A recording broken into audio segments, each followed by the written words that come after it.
Hello guys, karibuni tena katika mwendelezo wa video zetu, na leo tunafungua kifaa kinachomaliza kabisa shida ya mtandao wa internet. Hapa mkononi mwangu nina Airtel 5G router mpya kabisa. Twende kazi tukaone kilichomo ndani na jinsi inavyoonekana. Box lake linavyoonekana safi kabisa na la kisasa, limeandikwa Airtel 5G. Tukifungua kwa ndani, kitu cha kwanza tukiona ni router yenyewe. Uzuri wa router hii bwana ni kwamba inakuja tayari ikiwa na line ya Airtel ndani yake, ambayo tayari imeshasajiliwa ya kukuwezesha wewe kupata internet kwa muda wote wa siku 30 katika mwezi. Pia kuna waya wa mtandao wa Ethernet cable kwa ajili ya computer au smart TV kwa wale ambao watatumia njia ya waya.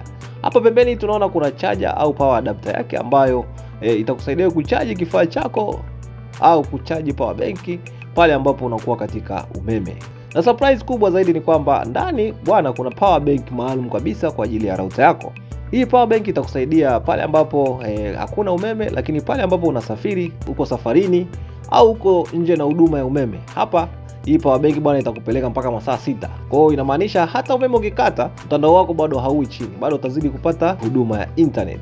Tukigeukia kwenye sifa za kifaa hichi bwana, cha kwanza kabisa ni kwamba router hii inatumia teknolojia ya 5G ambayo ni ya kasi ya juu kinoma. Kwa hiyo inafaa sana kwa matumizi ya nyumbani, ofisini, kucheza game au kustream video za 4K. Jambo jingine bwana ambalo watu wengi wafahamu katika router hii ya Airtel 5G ni kwamba device hii inaweza kuunganisha mpaka watu 128, ambapo inakupa SSID 2, ambapo SSID ya kwanza inakuwa ni ya 5G ambayo ni ya kasi ya ajabu, lakini SSID ya pili inakuwa ni ya 4G kushuka chini. Hizi zote zinaweza kubeba watu 64, yani vifaa 64. Kwa jumla 64 inakuwa 128. Kifaa hichi bwana kinapatikana katika maduka yote Tanzania ya Airtel kwa gharama nafuu kabisa ya shilingi 100,000 ya Kitanzania, na utapata kifurushi cha mwezi mzima, siku 30. Na kifurushi kikiisha, utachagua mwenyewe kuendelea na kifurushi cha shilingi 100,000 au kuendelea na kifurushi cha shilingi 70,000 kulingana na matumizi yako, kulingana na kasi unayohitaji. Na hapa utaweza kusajiliwa kifaa chako.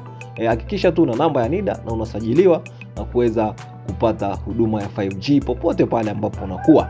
Usisahau kulike video hii na kusubscribe kwa video nyingine zaidi. Asante kwa kuangalia, tukutane tena kwenye video ijayo.